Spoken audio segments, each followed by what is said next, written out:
Hello friends, I am Sonali welcoming you to Beginner Civil। वीडियो के end तक जरूर देखिएगा, there is something interesting for you. So let's start. Today is our introduction class RCC design. Okay, RCC means reinforced cement concrete। यहाँ पे हम जो पहला वर्ड हमें सुनने को मिलता है reinforced cement concrete।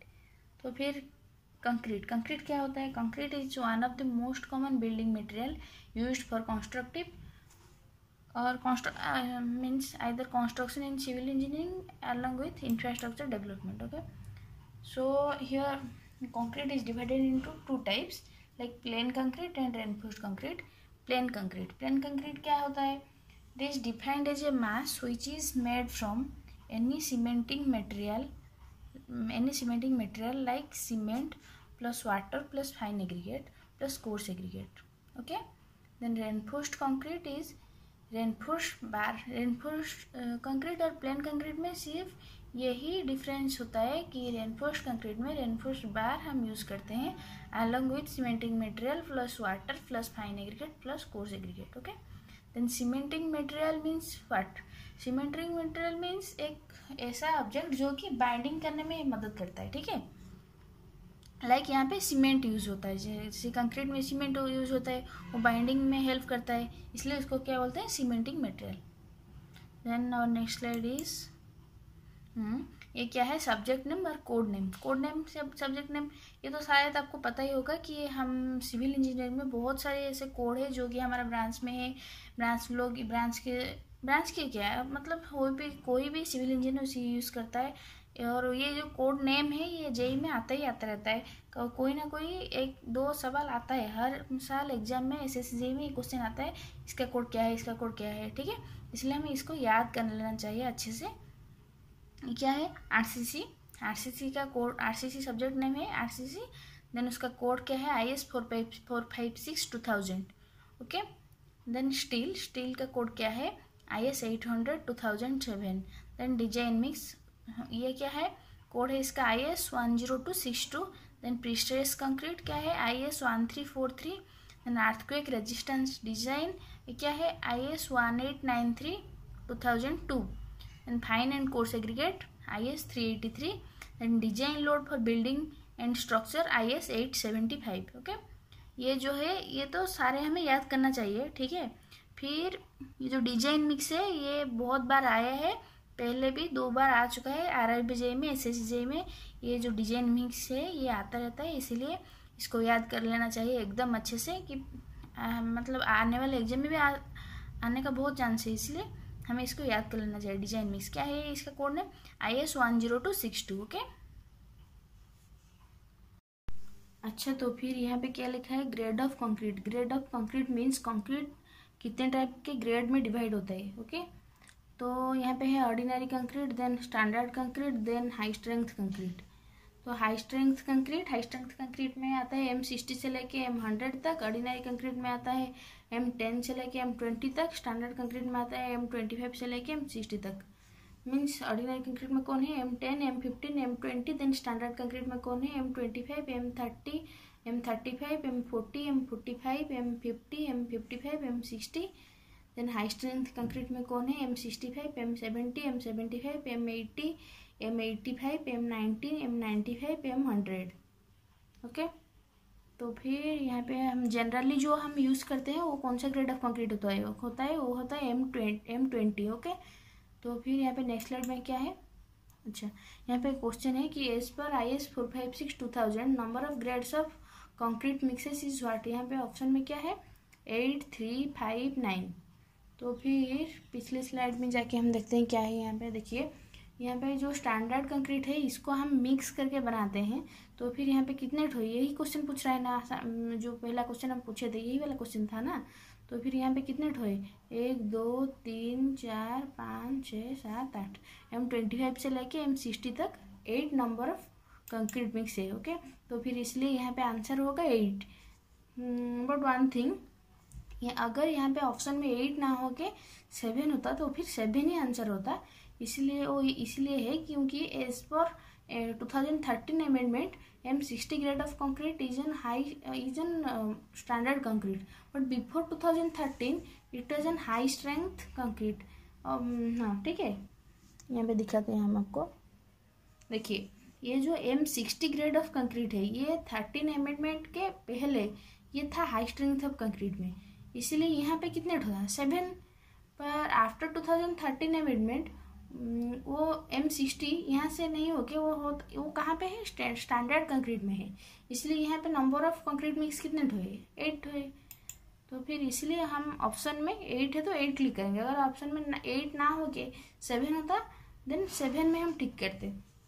और एक बात, अगर दोनों 7 और 8 दो ही ऑप्शन में है तो फिर हमें 8 क्लिक करना पड़ेगा. वो इसीलिए है क्योंकि हम ये जो 8 वाला आंसर है ये 13 अमेंडमेंट के बाद में है. ठीक है, then come to our next slide. यहाँ पे क्या लिखा है, size of aggregate means generally हम जो एग्रीगेट यूज करते हैं उनका साइज कितने कितने होता है. ठीक है, तो फिर यहाँ पे क्या लिखा है पहले वो पढ़ लेते हैं. Generally suitable size of coarse aggregate is limited to 20 mm, but when there is no restriction to flow of concrete, then aggregate size is permitted to 40 mm.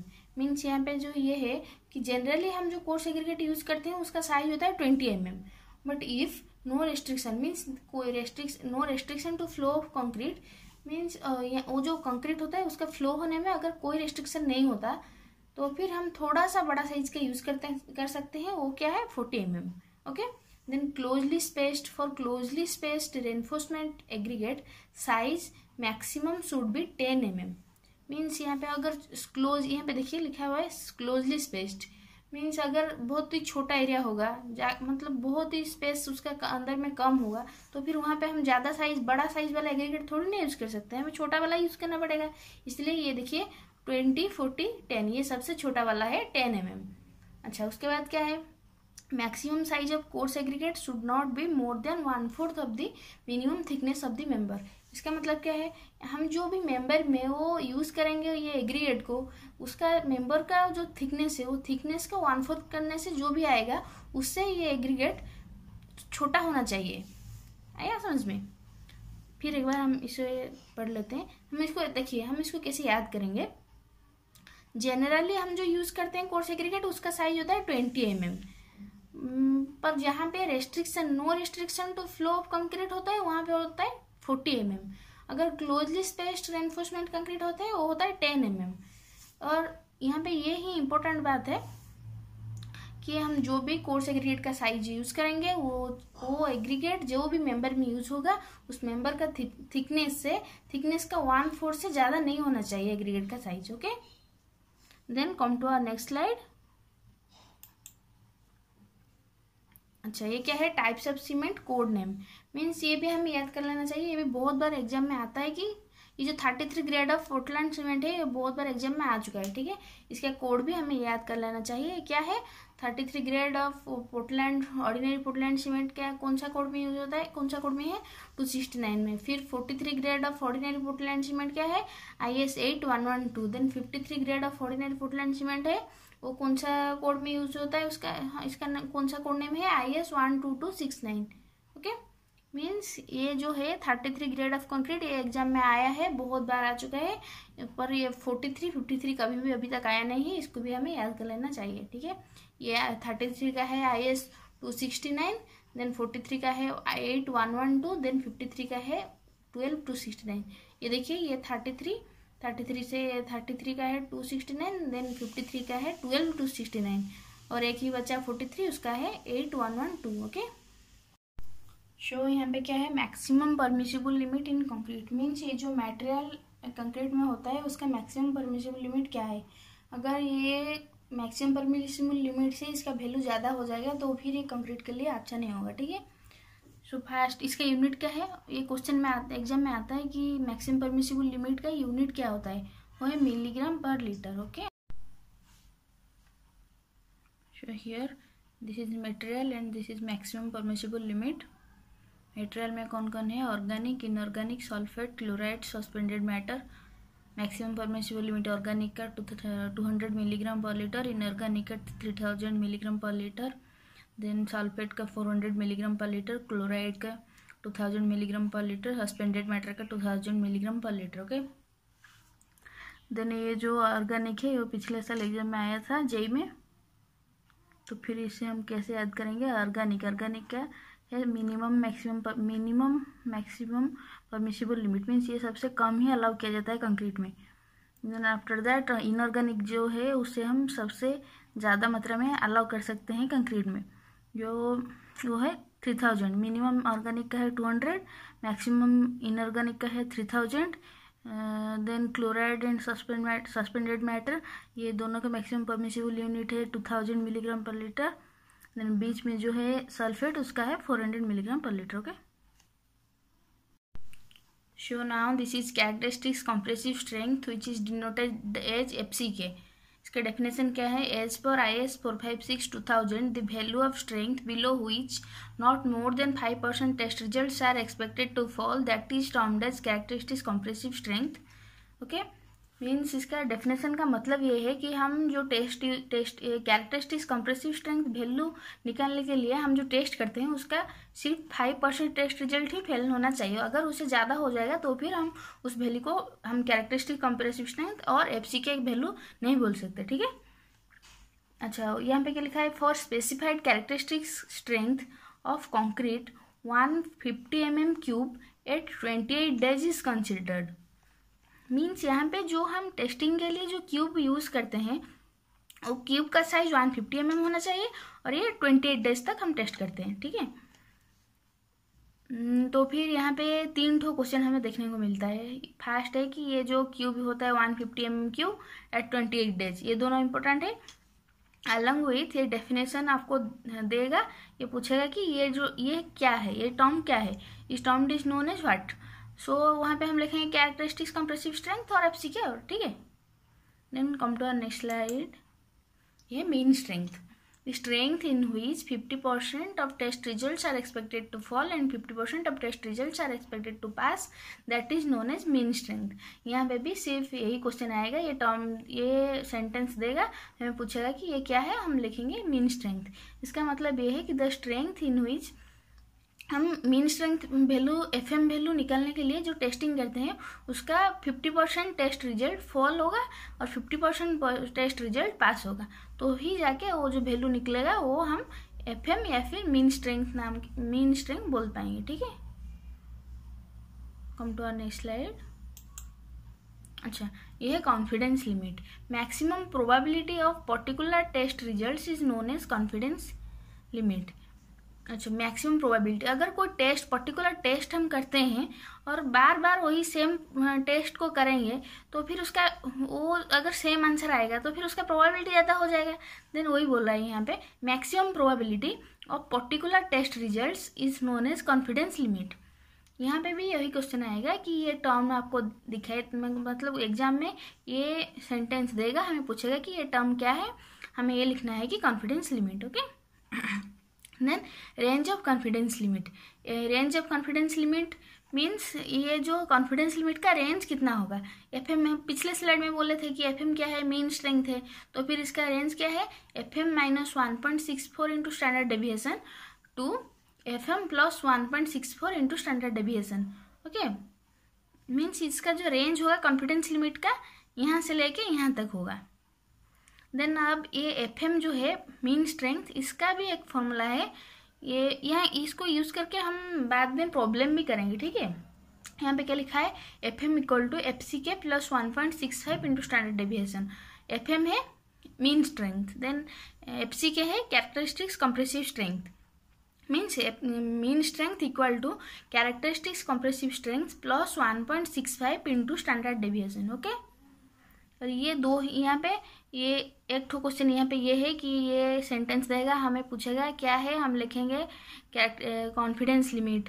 Then और एक क्वेश्चन इसका रेंज क्या है, और एक ये यहाँ से प्रॉब्लम आ सकता है। ठीक है, FM = FCK + 1.65 into standard deviation. Okay,